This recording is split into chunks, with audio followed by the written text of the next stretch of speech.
Tonight on Chim's Talk Africa, Niyi Adekunle, the life coach and public speaker, sits down with me along with his wife Modupe to talk about nation building and how this couple carries in their bosom a hope for their nation, which is battered from the bitter experience they had in their marriage. Please like this video and leave a comment below. Let's know what you think, and don't forget to subscribe and click on the bell button and share this video with somebody. From Cape Town to Cairo and from Mogadishu to Dakar, this is Chim's Talk Africa.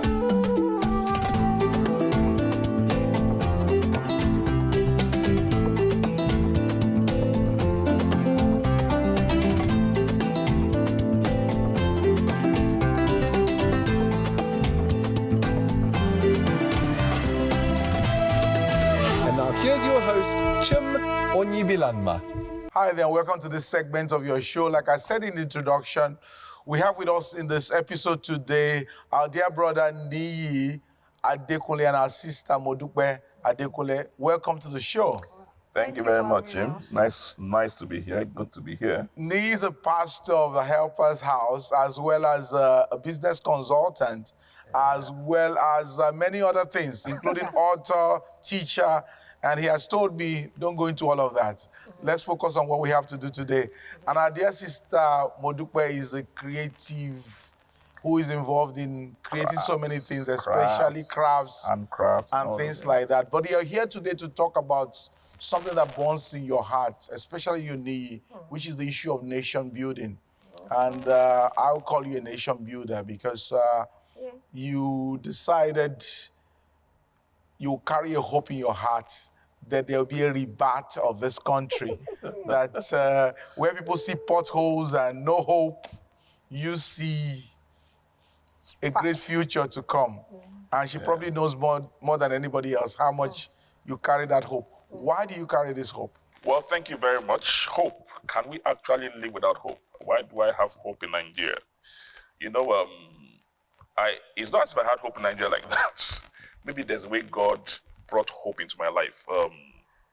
The story of Nigeria is out there, but Nigeria connected to my life. I'm in Nigeria, I live in Nigeria. And many years ago, when God had spoken to me, I was an engineering student, when God spoke to me about ministry and the kind of ministry and all that, and he told me about Nigeria, about, well, the nation, and he told me about family. It wasn't something very exciting for me because at that time, the word of faith, prosperity, the other things that people talk about, we're going to talk about family and all that, wasn't anything fantastic. So as I began to prepare for life and ministry, I got married. I remember we got married in 2001. And after 6 years of courtship or thereabout, and I just felt everything to be wonderful, you know, good brother, good sister, you love yourself, had a wonderful time. And we had problems. And I couldn't imagine. The first almost 12, 15 years of marriage was crazy. Crazy enough that I tried to get divorced twice. And I remember what God told me, and this is strange, before I even got into the relationship, before I even proposed to her at all, he gave me a scripture, Isaiah 5, and it's a story of a vineyard that the man did everything for the vineyard that didn't produce. And I said, Lord, how are you going to give me this word to get married on, you know? And he told me that, listen, the solution to this is in Mark 12, and Mark 12 was a story of another vineyard, and how the Lord of the vineyard changed things for the vineyard. And he said, this is what I'm doing for your marriage. And believe me, when we got married, we celebrated our 20th anniversary a couple of years ago. And I remember people saying to me that, these are close friends, and saying to me that we never thought you guys would last. In fact, some of us thought we would last 1 year. And God said, "Nee, what I've done for you in your marriage, is what I'm going to use you to do, and what I'm going to do in the nation of the world." And that influenced my commitments, both to families and to nation, particularly to my nation. So marriage becomes like a sign to you, Yeah, a sign to you of what God wants to do in the nation. Yeah. Modupe, how did you meet this wonderful man? I'm going to come back to all the troubles that happened later, but let's go back to the beginning. How did you meet him? Well, I met him my first day at school, boarding house. Immediately you saw him, you just No. I didn't, you know. Here cometh the man. Nah, I was 11 years old the first time I met him. I was coming straight from summer holiday, and I had to go to boarding house straight. I was late like 3 weeks to enter, so I got in and they were like, "Oh, welcome the new student, blah, blah, blah." And my seat was beside or behind him. one of the two, I think, behind him. So for 3 years, we were in class together from 1 to 3, and it was always my friend because we were just friends and all that. So then in my Form 4, there was a disaster in school. It was still my friend. I had no friends, but he's quiet, so he doesn't talk so much. I used to poke him. So in Form 4, I still spoke him. So in Form 4, there was a school breakdown. We had a disaster in school. So I changed my school. While we were changing my school, he was calling me on the phone and he said, "Are you coming back?" So I said, "I'm not coming back there. I've changed school." So nowadays, I'm not a bother. So out of all those crazy, I said, "Oh, I love you." On the phone, he called and said, I'm like, "Say it again." And he said, "I love you." I dropped the phone. This is like night for the one that goes like, ran up the stairs, ran back, and I was like, "Can you call me later?" And I dropped the phone because we are SUs, SCM, brother and sister. I didn't expect him to say because one, he doesn't talk a lot. And I didn't think he understood what love was, not like that. Because it was just bro. Me, I'm the tush, he was doing bro. So he said, "I love you." And I'm like, "Okay." I said, "Okay, but before that, we used to have a Christian program called Explore Jesus. And we're in this mass choir. I don't have a good voice. He's the one that sings, I don't sing. Mass choir, be at the back so nobody hears your voice. It was fantastic.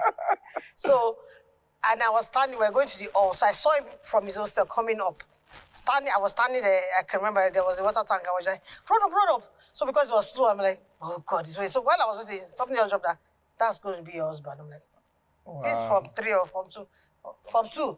I was like, okay. So when he came in, I just told him, "Okay, your shirt is on." So I did his collar, did his shirt, and I said, "Hey, let's go down and sing." So we went to sing. He was right in front of me. I was poking while we were singing. Good morning. So I was poking throughout his. He was taller than you back then. Yeah, I was taller than him. I was like, yes. I was taller than him and all that. So, but we were friends throughout. We didn't go out. We didn't. So he went to school. I went to school. Then from school, he went to Polytechnic. So after 2 years, he now proposed to me. But he didn't propose to me like that. He went to my pastor, went to my mom. The normal SU route. Yes. Then now everybody knew was going to propose to me except me. So that came to our sitting room. And because I'm like, "Oh, propose, you have one he just came, I want you to be my fiancé." I said, "What's that?" I said, "Kneel down now. You don't know they do that." I said, "But this is what they are saying. I don't like it. That it's not romantic. It's nothing. You just said my father's sitting room, kind of boring man are you."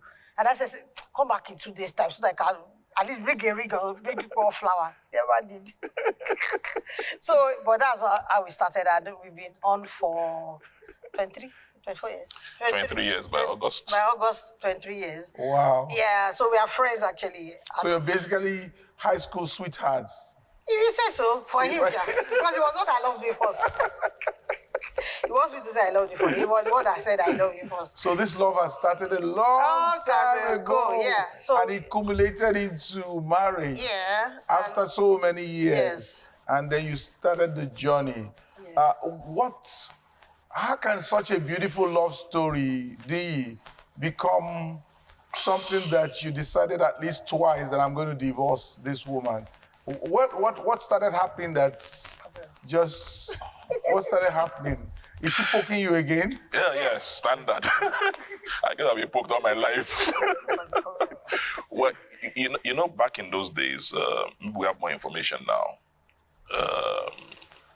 They would tell us that don't be unequally yoked with unbelievers, which is true. But beyond that, there are a lot of other things that come into play. Our backgrounds are very different. Our temperaments are very different. Our styles are very different. And interestingly, they don't allow you to test marriage. Test for 6 months before you. So you just enter the thing. If they allow you to test, we will get married. So by the time we began to live together, we are different. Dupe grew up in a single-parent home, in the sense that her dad died when she was about 5 years old. My dad and my mom were together. So she grew up like that. Her siblings grew up overseas. She was the only one at home for a long time. I always had the siblings. She was extroverted. I was very introverted. She had the way of, when things happen, she would come at it. I was avoidance. And we just couldn't handle a number of those things, And for me, were trained in Christianity that, listen, you know, no arguments, no fights, you know, so she was out there, but I just found out that I was internalizing those things without saying it, and it was causing more trouble. It was causing more trouble, and the more she came at it, the more I went back to the point I just became tired. It just became real tired. And at the point I just felt like I couldn't handle this anymore. You know, Dupe wears her emotional face. I could internalize things, and she doesn't suffer fools. All those, yeah, she says her mind, that's the way it is, you know. But it took a while. It took a while for us to begin to blend these things and all that. But, you know, so it's for the first 15 years, we're just crazy. You know, it's interesting how opposites attract. Yeah. And then the very opposites. Attacks. And so here you are. How many years into the marriage did you start to feel like, I can't take this anymore? Niyi? Maybe like the second year. Second year. Yeah, maybe like the second. And then at what stage did you go like, I'm going for a divorce? I think the first time was about, after about maybe the 9th or 10th year. 9th or 10th year. Then Now, the last year. Did you know he was thinking of divorce? No, I wasn't until he told me, well, you know when you fight and you come and say, okay, Let's settle. let's settle this. Let's do this. I didn't know because he's not confrontational. He doesn't like argue. And me, I'm like, okay, you annoyed me, you pinched me. Why did you pinch me? Don't pinch me again. He goes, oh, the person didn't know he pinched you. No, the person pinched me. Let's say the reason why he pinched me. But people like, oh, forget the person. No, me, I'm the... Let's talk about it first. No, you beat me, I beat you back. You go like, Lord Moses. Lord Moses, because he is like, forget it. I said, because you keep forgetting it, the person will keep doing it, and you get upset, and you know, he bottles up, that's him. Because he will tell you, he can tell me, right now, he can tell you the cloth and the shoe I wore the first time he saw me. Me, I can't remember. He will give you the date, time, the weather, he does all that. So I didn't know he was thinking about it. So when we were talking, he said, oh, I thought I went to the lawyer. I said, for what? Say, divorce. I said, He actually had gone to the lawyer. Well, I think we had a friend that was there, so he was thinking, and the lawyer said, me, I'm not even going to do that with you. Just go back home. And so when he said that, and I said, really? And the person, I said, your mother will first of all kill that lawyer before I go back. She will kill you because she loves you. But why would you think that? Why can't we discuss it? The reason why you want to go there, because you don't like confrontations, but if you confront it and do it, it will go off. But because it always excuses people's bad behavior, then you internalize it, and the day it just blows up. I don't want it again. And I was happy that, you know, he's a very spiritual person, and God told him that Niyi, you are the problem. Yes. So God was on your side. Yes, God was fighting my battles secretly. When God fights for you, fights me. So God told me that, go back home. You are the problem. If you have an issue, discuss with your wife. And if you can't discuss, look for somebody else to mediate between both of us. So, yeah, the second time, I don't know. The second time, even the lawyer was there. He was telling some of his friends, well, they are not his friends. His pastor, so they are all under him. And those ones are pastor, no. You know, they were scared that how can a pastor be saying that? But you see, in Christendom, you have to know that pastors are human beings as well. Right? They go through things. They go through things. They have challenges just like you, but they know how to manage it well more than maybe the other people. And it's maturity. And you having ups and downs in marriage is good, because that way you build yourself for the next. That will happen again. You're like, okay, I'm seeing the signs coming. Stay. This is what you have done again. No, don't let us go back there. Why did we marry? What's the foundation? Why did we marry? What's our goal in this marriage? Apart from both of us, the children and everybody, we are role models. If we are role models, yes, you can make mistakes, but you just those your mistakes, you use it to teach other people. Okay, if you go this route, this is what we did, or maybe you can learn from us. Not all the time you have the perfect answers to solutions. So let's talk about you. Those first 10 years as the difference in personality were playing out. And, you know, he's feeling that tension. You are always like coming out and... What was your own... Of course, you're not thinking of divorce, but you two, you're facing the... This one, it's not sweet lullaby anymore. It's not it's not even romantic anymore. So what was going through your own space at that time? Like he said our backgrounds were different. We are 4, they are also 4. But my father died when we were 5. I was 5. All my siblings were abroad. And I was just with my mom and all that. Just you? Just me with my mom.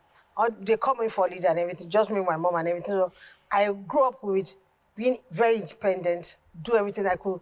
I was driving when I was 15, driving I was driving a Kobe bus, you know, that's downfall. So I was very independent, I could do everything. Whereas it was not domesticated like that. It was like, oh, and I hated his driving, gosh. I always used to complain. You love it now, huh? I keep quiet. That's the solution. Just read a book or go through the phone. Don't tell him how to drive. Because that one alone is masterclass. It doesn't help. No, we're always fighting. You did drive, you should go there. We even tell you as we're coming, I was like, you are going to this place. You're supposed to be on this lane, not on the extreme lane. But I took I went to my phone. Now that thou shalt not sin. Don't complain, just it's you driving. So, but what I noticed that it was more quiet. My husband is quiet, but he'd rather stay in the study 8 hours and not talk to you, come out to eat and go back and not say, good morning, hello, how are you, Kishi, and go back. He's not talking to anybody, and he loves that. But I know how, and then I told myself, okay, when we're cutting, how did I make him talk? I'll ask him a lot of questions. I'll poke him like I still poke him. And what do you think about this one? This person, then I bring up all the random gist that maybe how my day was. Can you imagine that my boss was just horrible today? Say, so what do you think? Whatever. And now then I'm like, I want to blow him. He goes, but you shouldn't do that. You know, you have to give an excuse. So there's conversation now. So when I noticed that I had to go back to the drawing board. What makes him calm?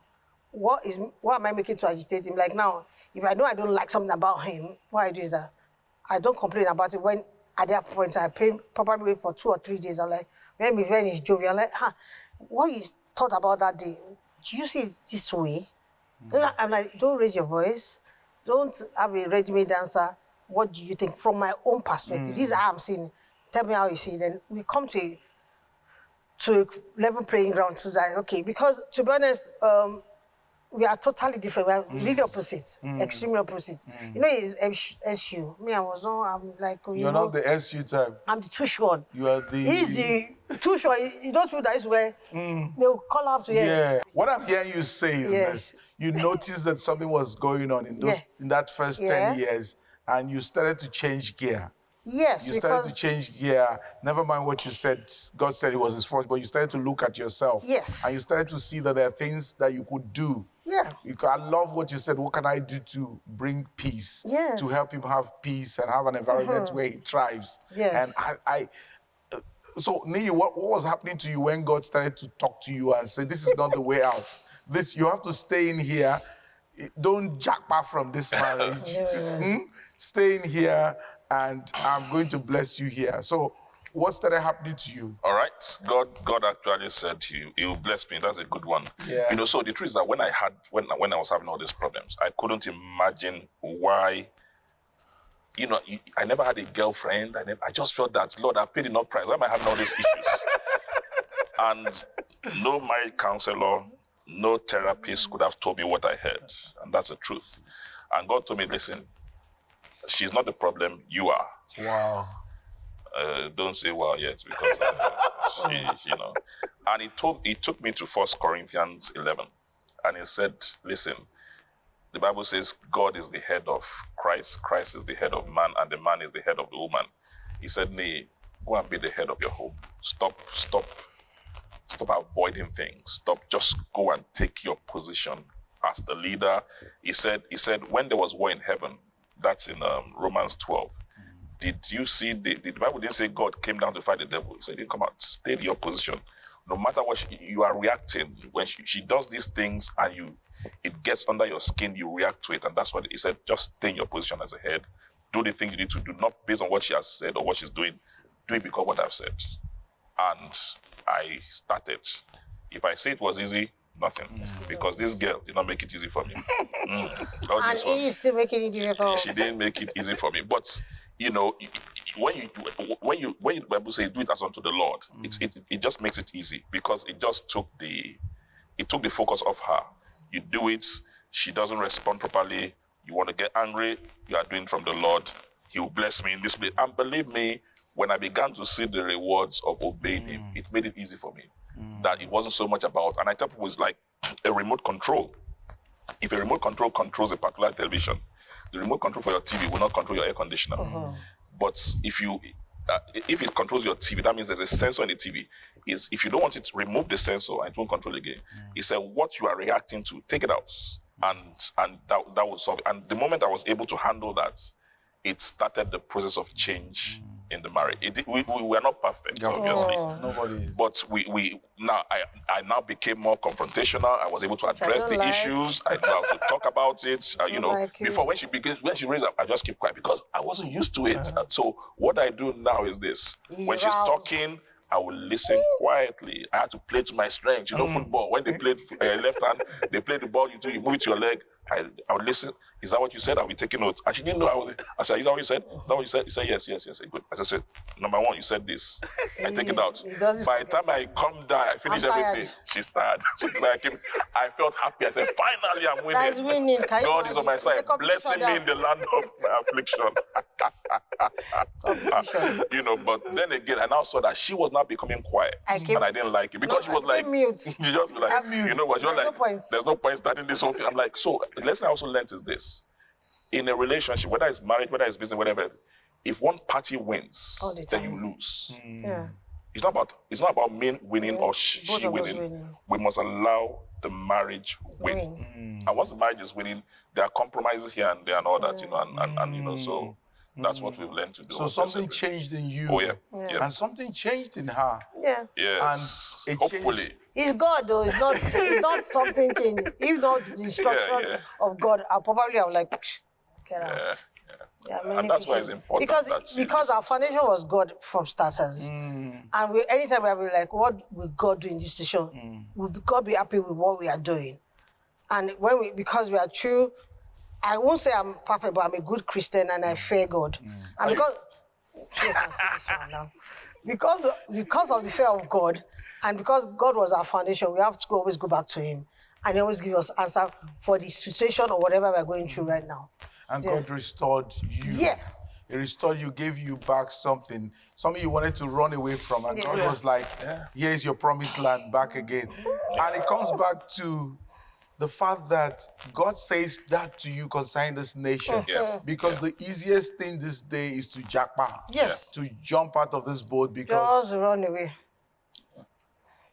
It's done. So once again, we come back to this as we round up, that God is saying to you that just as I'm able to restore a marriage that was going nowhere, in fact, it was going to be destruction, not just going nowhere, I'm able to do the same for a country where many are losing hope. Let's talk about that a little bit before we round up.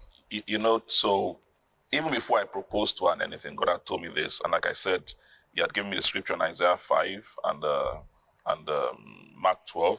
At the end of that place in Mark 12, we talk about the vineyard. So Isaiah 5 talks about the vineyard. Mark 12 talks about the vineyard. And at the end of it, only God resolved it in both cases. Then He said, the stone that builders rejected has become the headcoat of corner. This the Lord's doing and it's marvelous in our sight. And He said, if you follow my instructions, that's when I'm doing your marriage. And that's what He's done. That's what He's still doing. And He said this to me later. He said, the same thing I want to do in your country. They've given you no hope. They've given you no this. Everything is looking off, looking crazy. But if you are willing to do what I've said, willing to work at it, and it's not everybody. In fact, God told me that it doesn't take two to tango. So you have to, and that's why you don't need everybody. I tell people, you don't need the whole of Nigeria, and not just Nigeria, the whole of Africa, for particularly people of the black race. We just need to find a way of doing what God says. It might look hopeless. It might look, there's a story in the Bible. They had this issue. They needed to get water to drink. I think it's in 2 Kings 3. He said, you will not see wind, you will not see rain, but the ditches will fill with water. Sometimes we try to rationalize things in our head. There's no way for our marriage. I could not see anywhere. I was tired. I was absolutely tired. I was tired. I was praying, I was fasting. I was tired. Doing everything. So you could do all that and you just feel tired, and you just feel that it's hopeless. And right now in Nigeria, it's the same. Many have been praying and fasting and all that. And it's like, we're tired of fasting, we're tired of praying. It doesn't seem to be working, but you're saying God is saying. So you see, that's why I have that hope. There is restoration. Yeah, because I've seen it in my life. So how do you translate that to what actions does that come? Because you're talking about obeying. For you personally, How does that translate into action? I pastor a church. I pastor a church. I lead some organizations, and I do a couple of things. I drive values a lot. You see, we have to build these things, and when we talk about it, the things that saved us and really helped us was the values we had at at the foundation. There's a challenge with the average Nigerian. We have forgotten Nigeria wasn't always like this. If you go back, Nigeria was, if I understand that there was a time that you could leave your wares to sell and people would buy it and drop the money. I saw pictures of Nigeria in the 50s, Tinubu Square and all that. It was how did we become like this? They didn't just import some people on space. Things happen, challenges, and we just forgot our roots. Let's go back to those values. And it's interestingly, love is love, whether we are Christian, Muslim, or herbalist. It's not so, and so it's not about a Christian, Muslim, or another. There are these values that build society. It's in our national anthem. Arise, O compatriots, Nigeria call the day to serve your fatherland with love, with strength, and with faith. Let's serve our fatherland in our homes, in our businesses, in our worship centers, as politicians, as whatever, with love, with strength, and with faith. So it's those obedience, responding to that in obedience that would turn something around. And it doesn't have to be everybody doing it at the same time. Because our temptation is, let's do what everybody else is doing. Because what does my own response in obedience, how could that change anything? And you see, it's also in marriage it's not a conditional thing. I don't have to be good because you are good. You do what you are doing and I do what I'm doing. So in the same thing with our country, anywhere you are, just put your best where you are. Whether it's Nigeria, whether it's Togo, whether it's West Africa, anywhere in the world, just do that God demands of you. And gradually you begin to see the change happen. And I can say that because I've seen it in my marriage 23 years going. And I love the way we have seen how your marriage, right from the beginning, God told you. It's a parable of what he wants to see done. And I'm praying for a new Nigeria. Amen. I'm praying for newness to spring forth, restoration all across the continent. Thank you so much, Modupe. Thank you for having us. Niyi, for just coming to share with us your journey and sharing why you have hope and why you are nation builders. Thank you so much. Thank you very much. Nice being with you. And thank you so much for joining us this week, viewers. This is where we would say bye-bye. I'll see you same station, same time next week. Bye for now. Please like this video and leave a comment below. Let's know what you think. And don't forget to subscribe and click on the bell button and share this video with somebody else.